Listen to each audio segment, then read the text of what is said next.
Thank you very much. Can I acknowledge the Leader of the Opposition, ministerial and parliamentary colleagues, other distinguished guests and fellow Australians all, and may I particularly acknowledge our host tonight, the Migration Council of Australia and your chairman, Peter Scanlon, who has just spoken to you. Peter has enjoyed an outstanding career in business and is now using his formidable energies to drive private investment in community hubs, which will help migrants find a job, learn English or develop new skills. The government is looking forward to working in partnership with the Migration Council on this very important plan. Friends, one and all, we are here tonight for a very special occasion, and on that special occasion I do want to start by acknowledging the traditional owners of the land on which we meet, who have been here for it all and witnessed it all, and whom we include in our nation's story and acknowledge and honour their pivotal part. Friends, we are here tonight because 1 in every 4 Australians was born somewhere else. We are a nation of migrants. I know that because I'm one myself. My family made that journey of hope and courage to a new land, a land where we found welcome, a land where we found opportunity. And long before we got our certificates of citizenship, we were already Australians deep in our hearts. In this most multicultural of nations, our social fabric has never been measured by the fineness of its thread. It's a fabric we have embroidered and embellished and, when necessary, patched and darned, but it is not something fragile or easily torn.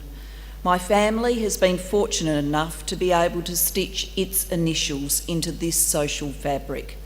2 adults and 2 small girls, among the 7 million who have sought to make new homes here since World War II.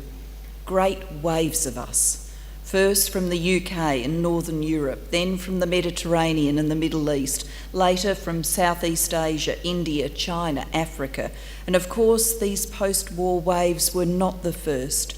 From the earliest colonial times, this land has exerted a pull on the hearts and imaginations of dreamers, matching and tracking the world's great events, from the Irish fleeing the potato famine in the 1840s to the 10-pound Poms leaving behind the bombed-out cities of Britain, from Jewish people seeking a safe haven after the horrors of the Holocaust, to the Vietnamese fleeing in the aftermath of such a terrible war.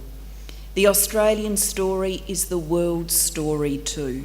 And I suspect that the things that led my own parents to emigrate in the 1960s were not so very different from the hopes and dreams of all who have made the journey. Friends, packed away in acid-free paper in the vaults of the National Archives are some remarkable records that tell of thousands upon thousands of these hopes and dreams. The faces of our migrant nation, photographed by the Department of Immigration staff between 1946 and 1999. Expectant faces, looking down from passenger vessels docking at our ports. Faces bent over books at migrant English classes.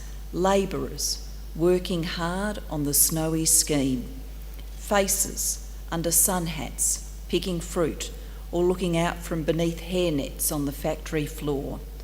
Now all 22,000 of these photographs have been digitised and are online.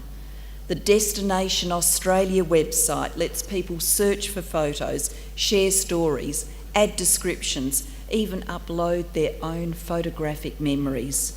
These memories will feed into a major National Archives exhibition on post-World War II migration planned for 2014.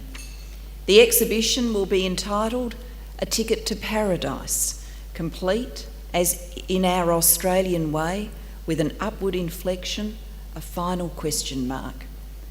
For many millions of migrant Australians, I suspect there is no question mark. The decision to come here was right, full stop. Just as Chifley's decision to open our doors was right. Of course, there are challenges, sorrows, moments of doubt. No nation is built without these.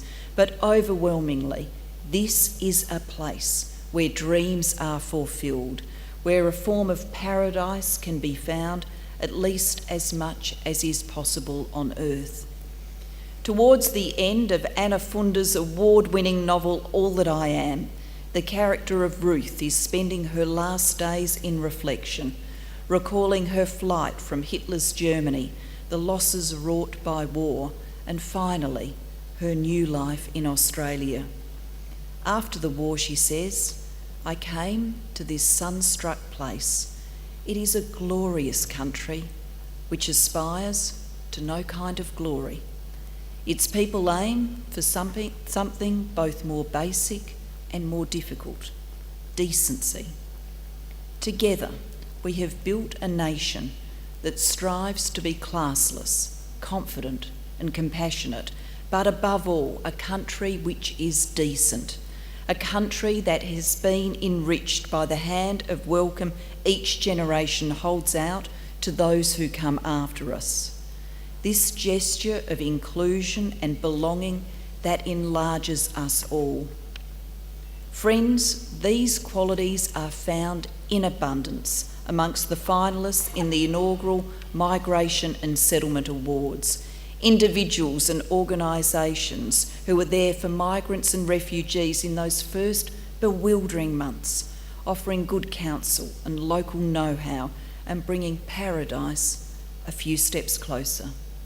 So congratulations to all the finalists and category winners. Thank you for proving by your example that we are a nation of welcome and a place of opportunity. Australia has given us everything, so we give everything in return. That means no matter how far we've come, our best days still always lie ahead. Thank you very much.